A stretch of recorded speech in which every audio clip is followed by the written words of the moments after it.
Hi, welcome back to Tour of the Palette. I don't know why I'm dancing. Tonight is Indonesia night, which I'm very excited for because I've never made Indonesian food before. I mean, I guess throughout this whole experience, I have not made a lot of these different countries' food, so maybe that's a silly thing for me to say. But we are going to make a dish, and it is called nasi gorong ayam, which is Indonesian chicken fried rice. So, hopefully I pronounced that correctly. I did my best.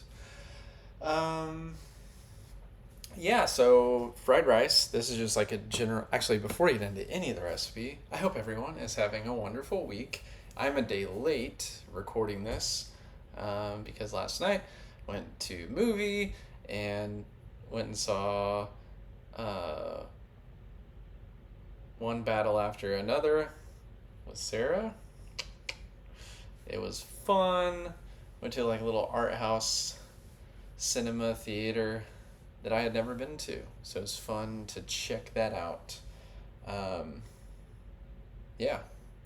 Strongly recommend if you have not been to the movies lately, if there are any like smaller theaters that are locally owned, just make sure to pay them a visit and pay for your ticket. Uh, Now is Halloween in the United States, like the season. So if you go to a lot of places have some scary movies playing, so feel free to check that out. Anyway, I just love the movies. It's so fun. I love going. It's such a like magical immersive experience. Ever since I was a little kid, I've always enjoyed that. Okay. Anyway, well, hope everyone's having a wonderful week and we made it to Wednesday.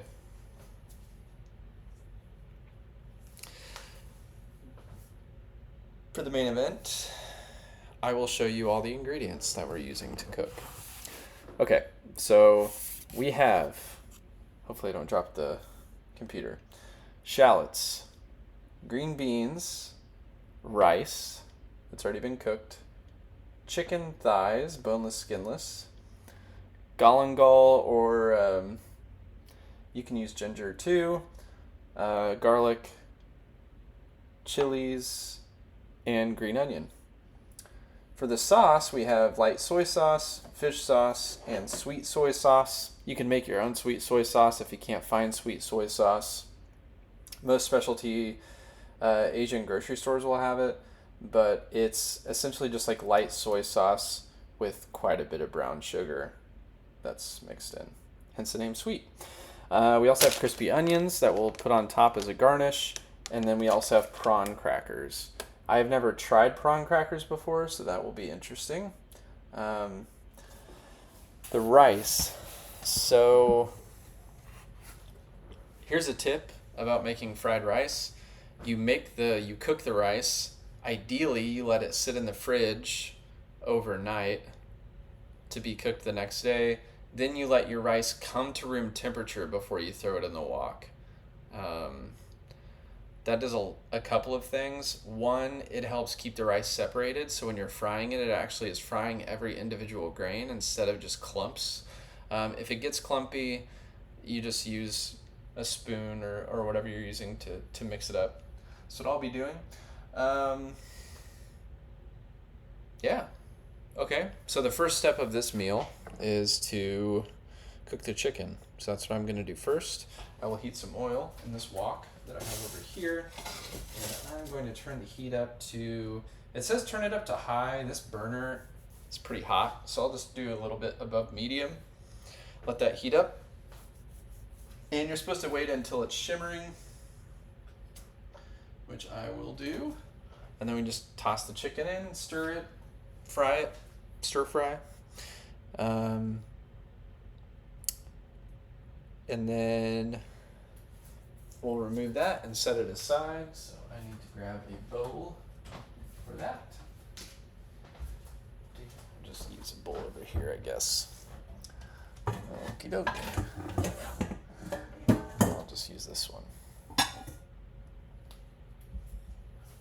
Can never have too many bowls.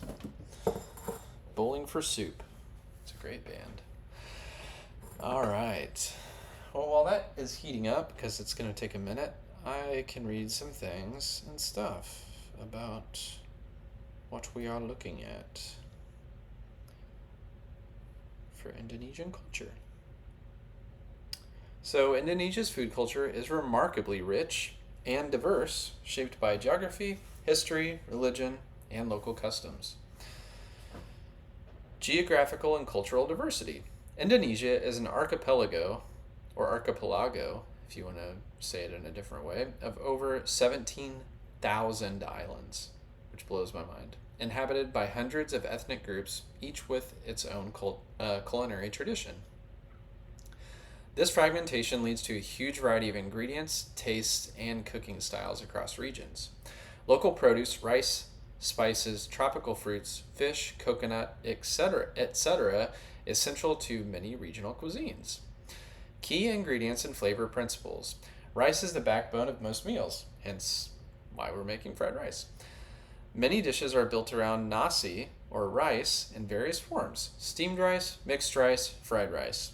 Spice pastes, or bumbu, made from shallots, garlic, chili, ginger, turmeric, galangal, lemongrass, etc., from the flavor base of many dishes. Coconut in various forms, milk, cream, grated, is widely used, especially in Sumatra and eastern Indonesia. Chili and sambal, or chili-based condiments, are almost always present on the table, making spiciness a defining characteristic of Indonesian food. Sweet savory balance is common. Ingredients like sweet soy sauce or kicap manis help bridge flavors. Fermented foods such as tempeh or fermented soy cakes play a role in both daily diet and flavor complexity. Okay, it's getting a little shimmery. Still needs to heat up a little more though. Because of its diversity, different regions have distinctive food styles. Minangkabau, or Padang cuisine of West Sumatra, known for richly spiced dishes often cooked in coconut milk and layered with complex spice blends. Rendang, or slow cooked spicy beef, is one of its most iconic dishes, often noted internationally as a top dish. Javanese cuisine, Central and East Java, or Yogyakarta, uses more sweetness and milder spice compared to Sumatra. Dishes like gudeg, or young jackfruit stewed with palm sugar and coconut milk, are Javanese specialties. Balinese and Balinese Hindu cuisine, they're unique because it often includes pork in Balinese Hindu majority areas and has distinctive offerings for ritual and festival. Babi guling, or roast pig, is a well-known Balinese roast in ceremonial and special occasion settings. Southeast and eastern Indonesia, Sulawesi, Papua, Maluku, etc., more reliance on seafood, sago in eastern Indonesia, and local wild ingredients. For example, binte biluhuta, or a corn-based soup with seafood, is a specialty of Gorontalo, or Sulawesi. There's Islamic influence in halal food. In many places, pork and alcohol are avoided in keeping with local Muslim practices. Cooking methods and meal traditions. Cooking methods include grilling, stewing, frying, braising, and steaming. Many dishes are slow cooked to develop deep flavor. Communal dining is central. Meals are often shared. Dishes are placed at center and people eat together. Traditionally, meals might be served on banana leaves or shared platters to emphasize community. Food is also deeply tied to rituals, ceremonies, festivals, and social status. For example, special dishes are prepared for weddings, harvests, religious festivities, or communal gatherings. Popular and representative dishes. Here are some of the better-known dishes that reflect Indonesian culinary identity. Nasi goreng, which is what we're making, is Indonesian fried rice, often flavored with kicap manis, and served with egg, vegetables, sometimes meat or seafood. Satay, or skewered grilled meat served with peanut sauce or other condiments. Satay has Javanese origins but is widespread. Gado-gado is a mixed vegetable salad with peanut dressing, sometimes including egg, tofu, tempeh, and rice cakes. Soto is a broad family of soups. Okay, this is getting pretty close. I'm almost done with this. Nasi campur, or mixed rice, Rice served with a variety of side dishes, meats, vegetables, sambal to allow sampling of many flavors. Contemporary challenges and global recognition. Although Indonesia's cuisine is globally rich, it has been underpromoted internationally. For instance, there are relatively few Indonesian restaurants globally given the country's size. Recently, the cuisine was ranked among the world's top cuisines by some global food guides. There is growing interest in reviving traditional drinks like jamu, which is herbal tonics made from turmeric, ginger roots, etc., which tie into health, heritage, and culinary identity. Yeah, so there you go. Some interesting, neat, wonderful facts about Indonesian food. All right, let's go ahead and start cooking this chicken.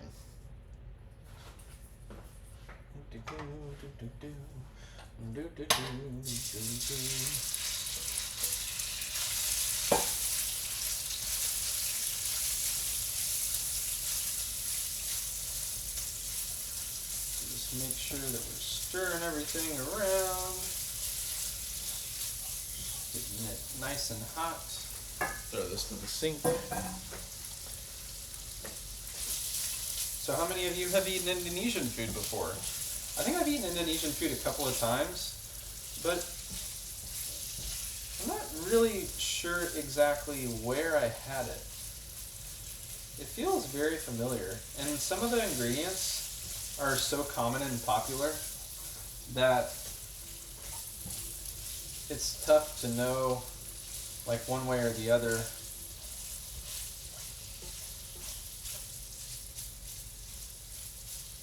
If it was purely Indonesian food or I'm just mistaking it for East Asian food generally, because they use a lot of the same ingredients.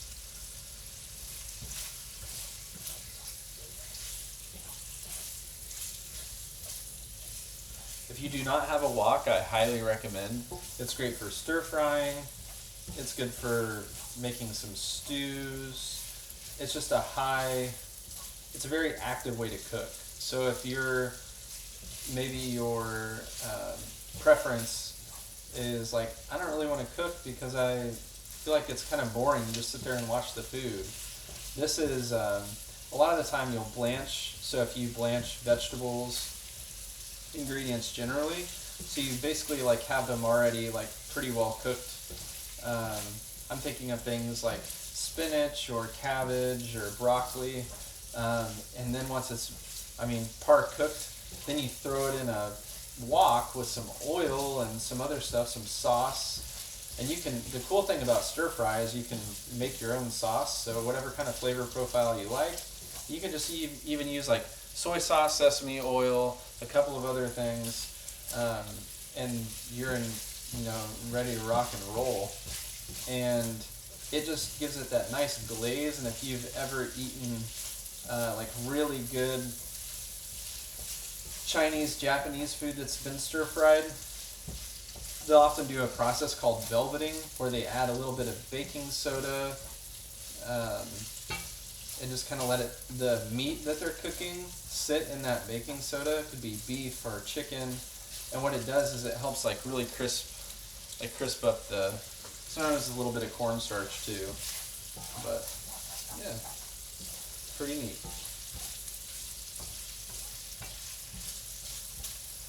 So after we cook this, we're going to remove it and put it in this bowl, and then it'll be time to do the aromatics. So put the garlic, the galangal, and the shallots.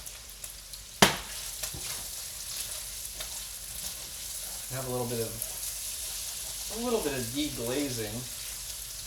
There's going to be some little bits down here at the bottom.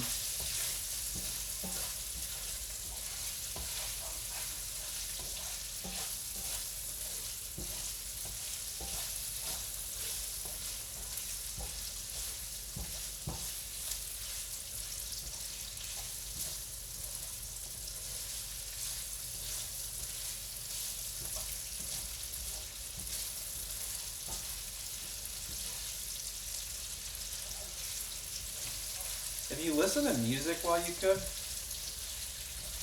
or a podcast or something, don't get me wrong, like I'm not telling you not to do that, but there is really something to be said about just kind of immersing yourself in the experience of listening to the ingredients sizzle and pop, especially when you're stir frying, something that's, a little bit higher of a heat. Yeah, it's pretty great.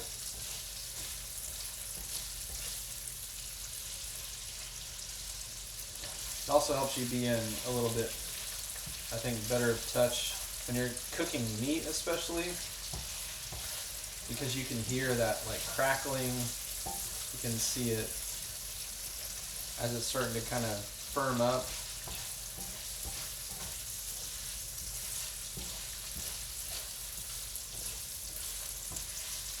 This is just like a general tip for cooking meat or anything that you want to get a sear on. It's important that whatever you're putting the meat is hot, very hot. That way you get a good sear, and that locks in those good flavors. A couple of really common methods for cooking meat through, because sometimes people are like, well, I see the outside's cooked, but the inside doesn't really, I don't know whether the inside is cooked. Well, the nice thing is you can either do what's known as a reverse sear, which is where you cook through first, so you put it in the oven at a low temp for like an hour, and then you sear it in a hot pan, or you can sear it and then throw it in the oven and cook it at a low temp. You get the same effect, although I think reverse sear is the way to go if you're doing a steak, especially, because you have a much higher likelihood of having the steak cooked the way that you want it cooked, because sometimes it's easy to overcook it a little bit in the pan, whereas if you cook it before, so you just put it at a low heat and cook it for like 30 or 40 minutes, it's just basically like making sure you got a good crust on the steak and then you pull it off. You can also do sous vide if you have a sous vide. This is basically like cooking it to a specific temperature and then keeping it at that temperature, cooked through, and then you can sear it the same way. Nice thing about sous vide is you can marinate whatever you're cooking, the meat, chicken, steak, whatever it might be, and fish. Sous vide fish is pretty good too. But yeah, anyway, kind of cool. Okay. Chicken's looking like it's getting kind of close.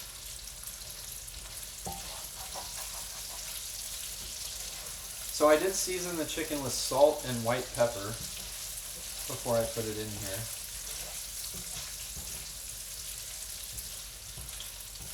Okay. Here in another minute, I'll take this off.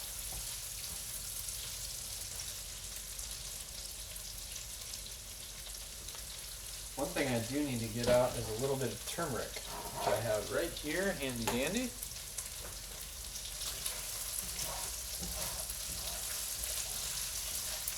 And if you want to be really fancy, you can like pop the wok, and it's just like cooking it on like in any other pan. Okay.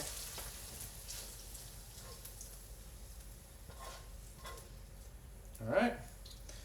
Now I'm gonna put a little bit more oil in here. And you're supposed to use sunflower oil. I'm just using a little bit of grapeseed oil, but anything that's got a high smoke point should be fine. Okay, so now putting in the veg, garlic,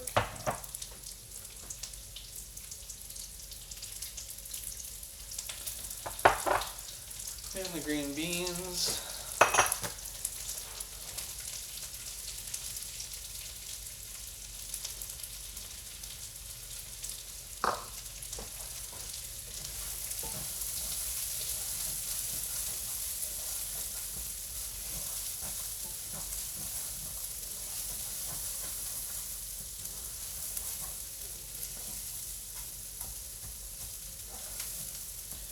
Oops, I think I goofed.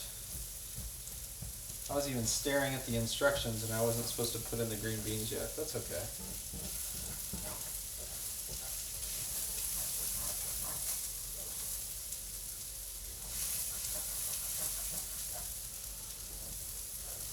Throw in the scallions.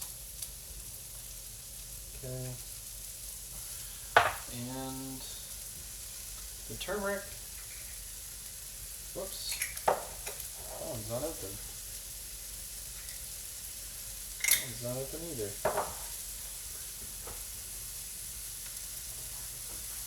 That one is open.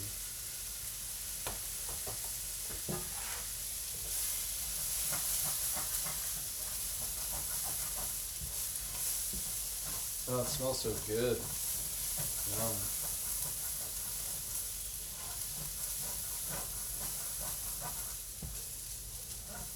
Gives it a nice like yellowish color. I'll show you what I'm looking at. It's like, yeah, kind of cool. Sorry, this part's kind of tough to like really show what I'm doing because I have to be attentive and put in the rice. Okay. Whoops. Spilled some on the counter.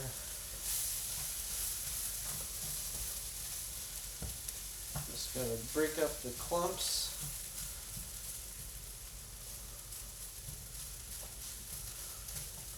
Okay.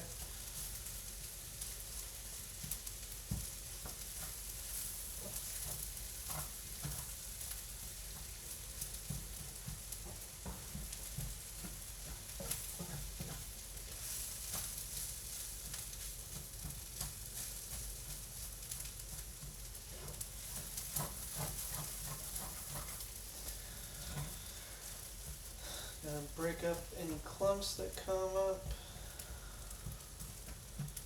Okay.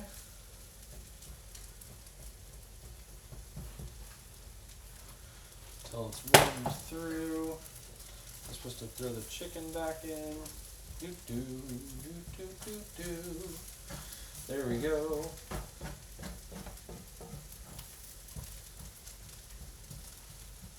Cool. All right, now throw in the soy sauce. Doo-doo.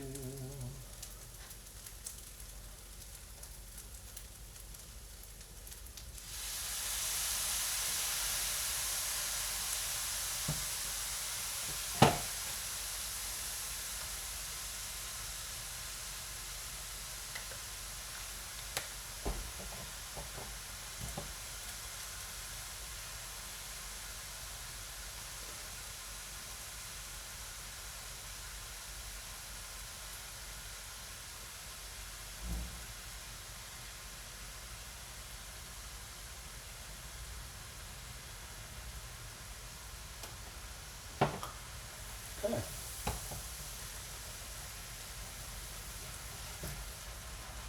This is where you can use some of that wok technique. You just kind of like, I'm not using any wok technique right now, but okay. See, it's adding some of that really nice color. If I can keep all of it in the pan.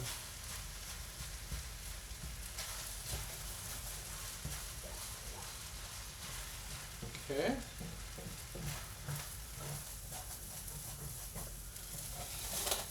I'm going to take it off the heat for a second because I think it's a little bit too hot.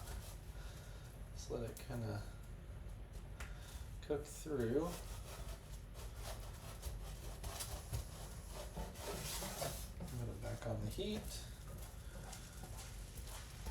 It's pretty cool how that soy sauce and the fish sauce kind of deglazes the pan. I'm going to put a little bit more ground white pepper in there. And then just mix that around. So I added the light soy sauce, added the sweet soy sauce, or the Kikap Manis, and some pepper and some fish sauce. And I think this is ready. Just throw in some peppers. This is really going to kick up the heat. And it's going to be really deceiving because that pepper that I just put in there is also green and I didn't seed it, so my mouth is going to be on fire. Okay, I can show you what the fried rice looks like now. Delicious. Well, I don't know if it's delicious. I'm making some broad assumptions here. But turn the heat off. And I will plate this and I'll be right back with you. Thanks, everybody.